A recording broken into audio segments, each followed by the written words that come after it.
Kalau bukan lulus, ya tidak lulus. Ketika saya enter, dia enter. Tuh langsung muncul 2 ya. Nah, di sini ada tampilan 15 rumus wajib untuk tes Excel. Nah, untuk yang pertama, kita coba latihan dulu di kolom total. Oke, jadi 3 sel ini kita jumlahkan semua, totalnya di sini. Sama dengan klik ini, Pak, tambah. Klik ini, Pak, tambah. Klik lagi yang di bawah sini, Pak. Begitu ya? Lalu enter, Pak. Sisanya duplikasi ke bawah, Pak. Tarik gitu ya. Oke, boleh. Jadi kalau kalian menggunakan cara pertama ini, itu juga boleh. Cuman agak sedikit capek kalau nanti jumlah nilainya banyak. Jadi kalian harus ngeklik satu-satu. Ya kan? Nah, ada cara yang bisa kalian terapkan seperti yang diketikkan sama teman kita tadi itu. Masukkan dulu rumusnya sama dengan sum. Terus kalian blok aja referensinya. Dari sini sampai sini. Kemudian enter. Lebih mudah ya dibandingkan yang pertama ya. Sisanya tinggal kalian blok Ctrl D. Nanti dia bakal muncul jawaban yang lain. Dan ini sama saja dengan jawaban yang pertama tadi. 265 ya. Ya, hasil yang lain tuh bakal ngikut tuh. Dia bakal menyeleksi tiap-tiap barisnya untuk penjumlahannya. Ada yang lebih cepat lagi nggak, Pak? Ada. Itu pakai shortcut. Jadi caranya begini. Kalian blok aja dulu seperti ini. Area kosongnya ya, termasuk di area kosongnya juga begitu. Kemudian kalian tekan Alt sama dengan. Nanti dia juga bakal menampilkan rumus sumnya secara otomatis. Tanpa perlu kita input secara manual. Bedanya di situ aja. Kita lanjut lagi rumus yang kedua nih. Rumus rata-rata. Jadi kalau rata-rata di matematika kita kan modelnya begini ya. Sama dengan kita jumlahkan dulu ini ya. Word-nya, tambah nilai Excel-nya, tambah nilai PPT-nya. Nah, hasil dari penjumlahan ketiga mata pelajaran ini kan kita bagikan dengan jumlah mata pelajarannya ya. Ada berapa jumlah mata pelajaran tuh? Word, Excel, PowerPoint. Ada 3 ya. Berarti kita bagi dengan 3. Kita enter. Ini kalau secara matematika yang kita sudah pelajari di sekolah dulu. Dan jawabannya benar. Nggak salah. Ya. Boleh seperti ini, tapi gimana Pak? Apakah di Excel itu disediakan rumus? Jadi kita nggak usah lagi menjumlahkan manual, nggak usah lagi membagi manual. Ada.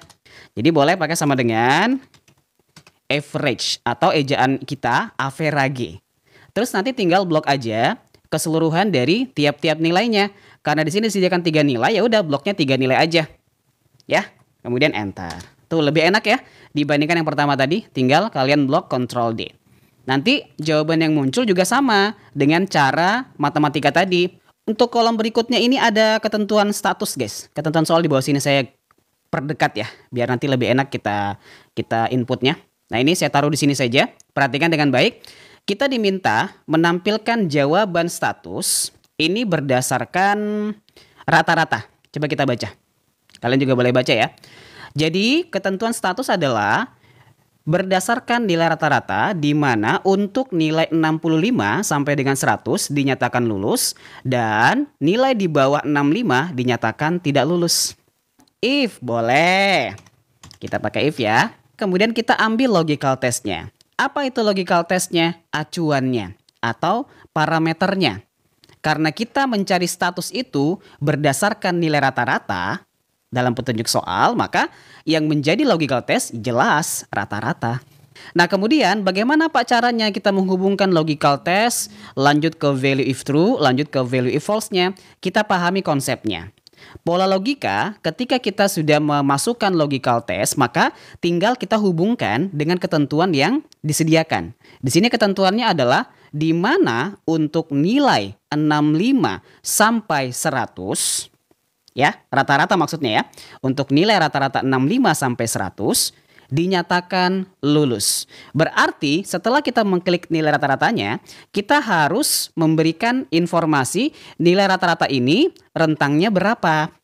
Atau maksudnya dia masuk di angka berapa nih? 65 sampai 100. Kalian kenal kan simbol begini? Pernah belajar di matematika kan? Kalau simbol atau operasi logika lebih besar ini digunakan untuk angka di atas gitu kan.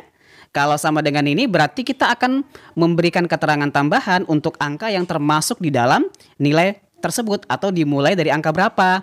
Dimulai dari angka 6, 5 ke atas. Berarti masuk gak nih kira-kira dari ketentuan yang ini? Nilai 65 sampai 100 masuk nggak dengan operasi logika lebih besar sama dengan 65? Masuk ya? Oke. Berarti kita bisa lanjut lagi ke keterangannya. Kalau dia 65 sampai 100 dinyatakan lulus. Nah, inilah yang disebut dengan value if true. Nilai jika benar. Artinya ketika tercapai logical test yang kita uji, maka nanti dia mendapatkan hasil apa? Lulus. Jangan lupa pakai tanda petik di depan dan di belakangnya. Kenapa, Pak? Karena yang kita mau tampilkan sebagai jawaban dia formatnya teks. Sementara di logical ini yang diminta adalah value kan? Value itu nilai, dia berupa angka. Ini sekaligus menjadi jawaban. Ketika jawabannya berupa nilai atau angka, kita nggak usah pakai tanda petik ini. Oke. Dan nilai di bawah 65 dinyatakan tidak lulus. Berarti status yang pengen kita tampilkan cuma ada 2 kan? Kalau bukan lulus, ya tidak lulus. Nah, ketika kita sudah melakukan uji terhadap status lulus dengan parameter sekian nilainya, maka udah pasti selain dari nilai ini yang masuk dalam kategori ini, dia tidak lulus. Begitu ya simpelnya. Oke, inilah yang disebut dengan value if false atau nilai jika salah pada rumus logika. Kalau dia tidak tercapai nilainya yang ini, maka dia tidak lulus. Begitu ya kira-kira. Kita enter dulu, kita lakukan pengujian atau pemeriksaan terhadap jawabannya apakah udah sesuai dengan ketentuan yang sudah kita tampilkan tadi. Coba dilihat. Rata-rata 88,3 lulus, bener nggak? Bener, karena dia masuk di rentang ini gitu kan. Kemudian mana lagi? Ini 47 sama 61 kenapa nggak lulus? 2 ini. Karena dia di bawah 65, tidak lulus. Oke? Yang ini lulus gitu kan? Ini tidak lulus dan seterusnya. Jawabannya semuanya benar ya. Berarti logika yang kita masukkan ini sudah terkoneksi dan sudah sesuai dengan yang kita harapkan. Paham? Nah, sekarang kita coba mengerjakan jumlah siswa di kelas. Kebetulan di atas ini ada data seperti ini. Kemudian kita diminta menghitung. Ini kan masih sedikit ya. Jadi kayaknya gampang banget nih. 2, 4, 6, 8, 10. Ada 10 orang gitu ya. Tapi jangan diketik begini. Mentang-mentang soalnya sedikit. Kalian langsung ngetik. Oh siswanya 10. Nggak boleh. Meskipun jawabannya benar. Nanti HRD-nya meriksa. Ini ada rumusnya tidak? Oh ternyata tidak ada rumusnya. Nggak boleh ya. Sama dengan. Kita coba dulu yang count. Nanti sekaligus saya bakal jelaskan kekurangan dari rumus count ini apa. Aktifkan. Nah, ketika kita menggunakan rumus count, maka di sini akan muncul keterangan value 1, value 2 dan seterusnya. Nilai 1, nilai 2. Ini berarti apa, Pak? Berarti dia mencakup rentang yang kita jadikan sebagai parameter untuk menghitung ada berapa jumlah siswanya. Sebagai sampel begini. Kalau kalian pakai count, itu terbatas hanya untuk sel yang berisi angka doang. Jadi kalau misalnya siswanya itu adalah ini, kita nggak bisa langsung ngambil di nama siswa untuk menghitung ada berapa jumlah sel tersebut. Jadi caranya gimana Pak? Ambil yang angka, kemudian kalian tekan enter, dia bakal muncul 10. Terus gimana Pak kalau misalnya saya ngambilnya di huruf tadi, bisa nggak? Nggak bisa. Kita enter ya, dia bakal munculin jawaban kosong atau garis datar saja. Kenapa? Karena itu tadi yang saya sampaikan. Count itu ada keterangan value-nya kan? Artinya apa? Dia hanya bisa menghitung sel yang berisi value saja atau berisi nilai angka saja. Jadi kalau ini yang kita blok tadi, dia kan formatnya teks ya. Jadi nggak bakal kebaca dan nggak bakal bisa terhitung ada berapa jumlah sel tersebut. Jadi kalau kalian mau pakai count boleh, tetapi syaratnya satu ya. Yang kalian seleksi adalah sel yang berisi angka saja untuk memunculkan jawaban 10 siswa tersebut. Terus ada nggak Pak rumus yang bisa lebih fleksibel menghitung berapa jumlah sel tersebut tanpa perlu memilih apakah dia sel angka atau sel huruf. Ada, seperti yang disampaikan sama teman kita tadi. Kakak siapa nih? Kakak Desi HRYN ya. Nah itu rumusnya count A. Ejaannya tuh conta. Ada juga yang bilang konta gitu ya. Nah, kalau kalian pakai rumus ini, maka dia tidak terbatas hanya untuk sel yang berisi angka saja, meskipun tulisannya di sini value 1, value 2 ya. Tetapi dia juga bisa digunakan untuk menghitung sel yang berisi huruf. Kayak contoh, misalnya kita blok ya. Lalu kita enter. Tuh, kebaca kan? Kalau kita ganti Pak misalnya ke sebelahnya, apakah juga dapat berjalan? Jalan. Kecuali kalau misalnya di sini ada yang terhapus, maka nanti dia hanya akan menghitung sel yang ada isinya saja. Jadi yang awalnya 10 karena tadi kita hapus 1 jadinya 9. Begitupun dengan kalau kita hapus di sini ya. Jadinya 8. Bisa kira-kira? Lanjut ke sel berikutnya yaitu nilai rata-rata tertinggi. Kita akan mencari nih dari referensi yang tersedia. Kan yang ditanyakan kan nilai rata-rata ya. Berarti patokannya adalah kolom rata-rata. Nah, dari nilai yang tercantum ini, satu nilai yang paling tingginya itu angka berapa? Kalau misalnya soalnya masih sedikit, mungkin kita bisa langsung ketemu ya. Di sini ada 88,7. Nah, berarti jawabannya 88,7. Cuman kita harus pakai rumus. Nah, gimana caranya pakai rumus, Pak? Biar nanti munculnya jawaban 88,7 yang paling tinggi. Rumusnya adalah M A X. Oke? Oke, tinggal seleksi kolom rata-ratanya seperti ini. Udah, artinya dengan kita menyeleksi satu kolom rata-rata, dia bakal memilihkan satu nilai rata-rata yang paling tingginya. Ketika kita enter, maka akan langsung muncul nilai 88,7. Apakah dia berubah Pak kalau misalnya kita ganti nilainya? Misalnya di sini kan yang paling tinggi 88,7. Kita iseng ganti di sini jadi 90. Berubah nggak jawabannya di bawah? Enter. Berubah. Menyesuaikan dengan nilai yang paling tinggi. Pokoknya ketika ketemu dengan yang paling tinggi di rentang tadi ini, dia bakal berubah juga menjadi nilai tersebut. Sekarang kita lanjut lagi kalau begitu ke nilai rata-rata terendah. Rumusnya sama dengan min. Minimum bahasa Inggris. Disingkat min.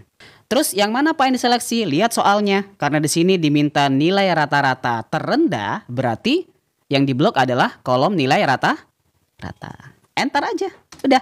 Sama seperti rumus max tadi, dia bakal menampilkan satu nilai yang paling rendah. 47, benar nggak? Dari rentang ini yang paling rendah adalah 47. Benar. Coba kita ganti misalnya. Di sini jadi 30. Berubah nggak jawabannya ya? Enter. Berubah. Tuh, jadi 30 kan? Karena yang paling rendah sekarang adalah 30. Bisa ya kira-kira ya? Lanjut, pertanyaan berikutnya atau rumus berikutnya adalah kita diminta menampilkan jumlah siswa yang lulus. Coba perhatikan. Agak sedikit berbeda nih pertanyaannya sekarang ya. Kalau kita ngelihat di sini statusnya, kita udah bisa tahu ya bahwa yang lulus itu ini. 1, 2, 3, 4, 5, 6. Ada 6 orang ya yang lulus kan. Tapi nggak mungkin dong kita pakai begini. Nggak boleh. Nggak boleh ketik 6. Harus pakai rumus. Nah, rumus apa kira-kira yang bisa kita pakai untuk bisa menghitung dari status ini bakal kehitung ada 6 gitu. Yang betul adalah count if, bukan sum if. Kita aktifkan count if-nya, lalu ambil range-nya. Apa itu range-nya? Rentang yang memuat kriteria yang ditanyakan apa. Karena yang ditanyakan di sini adalah lulusnya ada berapa, cari di mana kolom yang memuat kata lulus. Kolom status kan, ini rentangnya. Satu kolom kalian blok semua ke bawah, terus kunci dengan F4. Biar apa Pak dikunci? Ya, biar nanti ketika kalian pengen menduplikasi rumusnya, jawabannya ke bawah atau mungkin ke samping, dia tidak ikut bergeser gitu ya, dari arah yang sudah kalian tentukan. Oke? Meskipun sebenarnya kita nggak kunci pun di sel ini nggak apa-apa, karena cuma menampilkan satu sel. Tapi biar terbiasa nggak apa-apa dikunci aja, untuk lebih amannya. Koma lagi kriterianya apa? Kriteria ini adalah yang ditanyakan tadi, statusnya. Apa statusnya? Lulus. Lalu enter. Nanti dia bakal muncul ada 6. Sama kan dengan hitungan kita 1, 2, 3, 4, 5, 6. Oke? Oke, kita lanjut lagi ya ke total nilai siswa lulus. Rumus keberapa nih? 1, 2, 3, 4, 5, 6, 7, 8. Rumus ke-8. Kita diminta menghitung ada berapa sih total nilainya yang lulus. Berarti seleksinya begini ya. 1, 2, 3, 4, 5, 6. Ada 6 baris yang nanti kita bakal jumlahkan totalnya. Nah, biar nanti kalian gak manual, bisa pakai rumus Samif ya. Seperti yang dikomentari sama teman kita tadi. Ambil range-nya. Apa itu range-nya? Rentang yang memuat kriteria yang ditanyakan. Kebetulan yang ditanyakan ini adalah lulusnya. Berarti tinggal kita seleksi aja isi kolom yang ada tulisan lulusnya. Di mana? Di sini. Oke. Kunci dengan F4, kemudian koma. Kriterianya apa? Tinggal ketik aja lulus. Lalu koma, sum range-nya apa? Rentang yang mau kita hitung. Apa sih ditanyakan di sini? Total nilai. Berarti kita blok aja total. Kunci F4 juga. Udah, enter. Tuh, dia bakal munculkan jawaban 1427. Bener nggak? Coba kita manual ya. Ini lulus ya. Tambah. Mana lagi lulus? Ini tambah. Ini tambah. Ini tambah. Ini tambah. Ini gambaran kalau manual ya. Enter. Tuh, sama aja jawabannya kan? Tapi lebih enak pakai cara ini. Jadi kita tinggal masukin rumus aja ya. Nanti dia bakal muncul jawabannya sama tapi usahanya beda. Ini kita capek satu-satu ngeklik. Ya kan? Kalau ini ketika kita sudah paham logikanya atau rumusnya ya tinggal kita seleksi aja lalu enter, udah selesai kan? Ya. Kelebihannya dari rumus ini adalah ketika kita ganti misalnya yang lulus ini jadi tidak lulus ya. Misal tidak lulus. Nah, angkanya berubah jadi 1161. Kenapa? Karena tadi ini kita ganti gitu. Tapi yang di bawah sini kelemahannya adalah dia nggak berubah. Karena kenapa? Kita ngekliknya manual. Ya kan? Jadi ketika nanti kita pengen menyesuaikan dengan yang ini, kita harus hapus lagi. Yang mana tadi berubah itu ya? Yang 266, yang F6. Oh ini saya hapus nih F6-nya. Waduh capek. Ya, kita lanjut lagi ke sebelahnya. Itu ada rata-rata, apa itu? Rata-rata nilai siswa yang lulus. Nah ini, coba kalian perhatikan. Ketika kalian diminta menampilkan rata-rata nilai siswa yang lulus, berarti sekarang parameternya ada 2 lagi ya. Tapi bukan total nilai, melainkan rata-rata sama status. Ya enggak? Betul. Rumusnya sama dengan average if. Oke? Kalau dia rata-ratanya memuat kondisi tertentu, maka kita mesti menggunakan average if. Kemudian, kita ikuti petunjuk rumus yang muncul. Di sini diminta range. Range itu apa? Yang bergandengan dengan kriteria. Jadi kalau misalnya kriteria yang ditanyakan di sini adalah nilai siswa yang lulus, ya berarti kita ngambilnya rentang di sini, status ya, yang memuat informasi lulus tidaknya gitu kan. Ya, kunci dengan F4. Koma, apa kriterianya? Ketik lagi lulus gitu kan. Ah, yang terakhir, average range-nya. Rentang yang memuat nilai rata-ratanya yang nanti menjadi patokan untuk memunculkan rata-rata siswa yang lulus. Nilai rata-rata siswa yang lulusnya itu berapa? Udah, kunci F4, enter. Nah, dia bakal muncul jawabannya 79,3. Oke? Lanjut lagi ya ke rumus berikutnya. Coba guys, ini rumus ke-10 ya. Ada 3 kolom. Di sini ada sel tulisnya unit, kerja, siang. Kita harus gabungkan. Soalnya begitu ya. Kita gabungkan 3 sel ini, muncul di sini jawabannya. Kira-kira pakai rumus apa? Coba. Sama dengan kontenat. Concatenate ya. Ya, concatenate. Boleh. Terus kita ambil teksnya. Klik. Jadi cara pakainya begitu ya. Di sini sudah ada petunjuknya nih di sini. Koma, teks 2, koma, teks 3. Ya.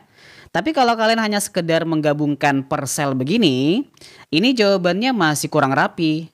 Dia memang bergabung memang, tetapi tidak ada spasi yang ada di antara tiap katanya. Sehingga hasilnya kurang rapi. Nah, gimana caranya Pak biar nanti bisa jadi rapi? Boleh kalian tambahkan di sini habis koma ya, kita tambahkan teks tambahan atau teks bantu berupa spasi. Caranya pakai tanda petik, spasi, tanda petik untuk teks yang akan menjadi spasi di antara ketiga kata tadi. Begitu juga di sini ya. Tambahkan tanda petik, spasi, tanda petik, lalu koma. Oke? Jadi nanti di sini jawabannya unit, spasi, kerja, spasi, siang. Gitu modelnya. Paham? Ketika saya enter, dia bakal muncul seperti ini. Sisanya kita duplikasi ke bawah. Ctrl D. Jadi setiap sel yang kita gabungkan dengan masing-masing tanda petik itu, jadi tanda petik ini kan dia gunanya untuk membantu menampilkan format teks. Dan di sini harus ada spasinya, biar nanti dia muncul sebagai spasi di antara ketiga teks yang sudah kita susun tadi di rumus concatenate. Gampang ya? Berikutnya, rumus keberapa ini berarti? 11 ya, yang bawah sini. Huruf kecil semua. Sama dengan L, O, lower. Oke, kita tinggal klik teksnya aja. Lalu kita enter. Maka nanti secara otomatis dari teks yang nggak beraturan ini, dari huruf kapital digabung dengan huruf kecil, nanti dia jadi huruf kecil semuanya. Ingat aja, low itu kan kalau kita biasa artikan kan rendah ya. Rendah. Ya udah, berarti kalau lower, oh untuk huruf yang rendah. Ke huruf yang rendah. Atau boleh juga bahasa kita huruf kecil gitu ya.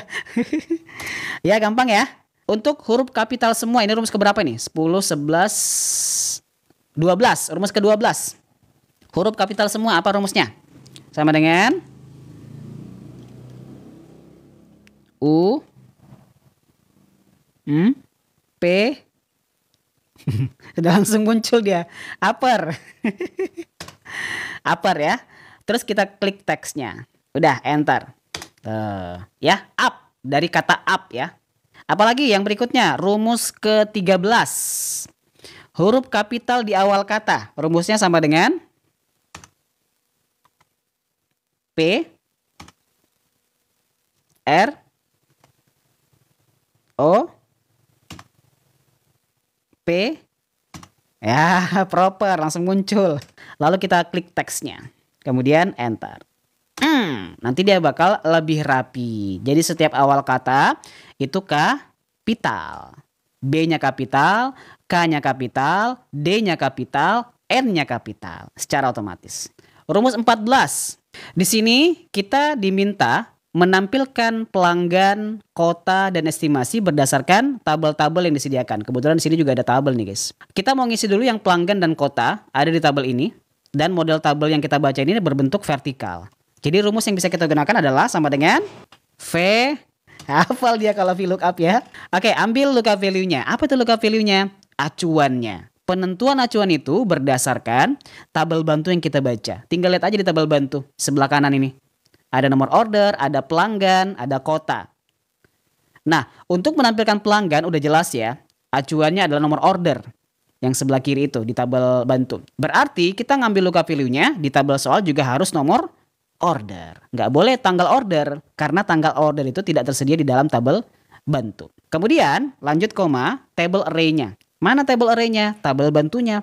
Boleh kita blok keseluruhan isi tabel dengan judulnya. Boleh isinya saja, nggak apa-apa. Nggak ada masalah. Terus kita kunci dengan menekan tombol F4 biar tidak bergeser pada saat kita melakukan penduplikasian rumus ke bawah. Lanjut koma, call index 6 ada pada kolom keberapakah pelanggan?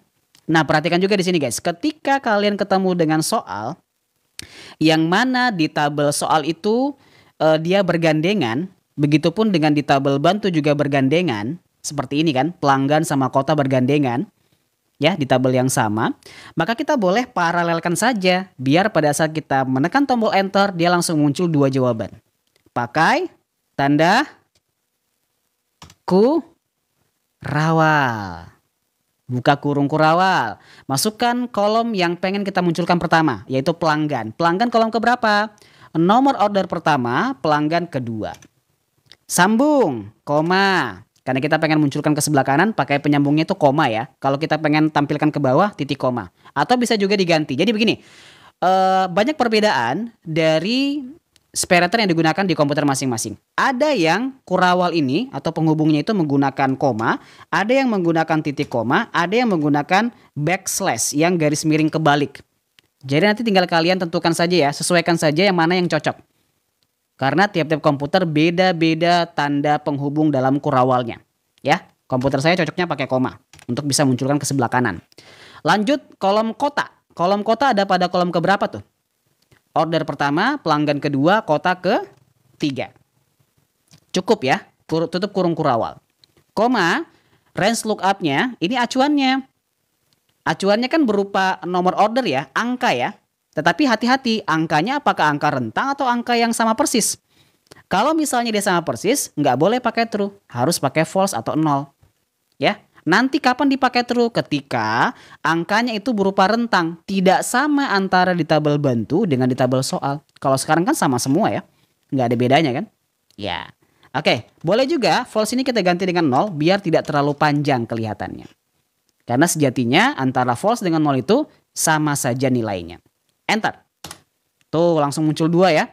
Berbeda dengan kalau misalnya kalian nggak pakai kurawal tadi. Munculnya cuma pelanggan doang. Nanti sisanya ini tinggal kalian blok. Lalu tekan Ctrl D untuk munculin yang lain. Ya, benar nggak 205 itu Ani Makassar? Benar. Benar nggak 201 itu Faiz Bontang? Benar. Satu lagi, 203 itu Zahra Palu? Benar. Kita selesaikan rumus yang terakhir nomor 15. Kita pengen ngebaca estimasi. Model tabelnya seperti ini. Horizontal. Berarti rumusnya yang kita pakai adalah kalau horizontal kita pakai HLOOKUP. Oke. Terus kita ambil di sini acuannya lookup value-nya adalah kota. Ya. Mana kota? Ini di sebelahnya. Ini acuannya tuh di tabel yang kita baca ya. Jangan lihat lagi di tabel vertikal yang on order, bukan. Koma. Table array-nya berarti tabel yang ini. Boleh dengan judulnya seperti ini. Boleh isinya saja. Kunci dengan F4. Koma. Row index 6. Ada pada baris keberapakah? Estimasi. Kota baris pertama, estimasi baris kedua. Koma, range lookup-nya jelas ya, karena dia berupa huruf atau kata, bukan angka atau rentang, maka kita pakainya false atau 0. Komposisi rumusnya kurang lebih sama aja dengan rumus VLOOKUP yang sudah kita pakai sebelumnya. Ketika di enter bakal muncul jawabannya 2 hari. Nah, itu sama ya dengan yang tertera di sini ya. Untuk Kota Makassar 2 hari, betul. Kemudian Bontang itu sehari, Palu 3 hari, betul. Lalu Makassar 2 hari. Mamuju 2 hari ya. Mamuju 2 hari, betul.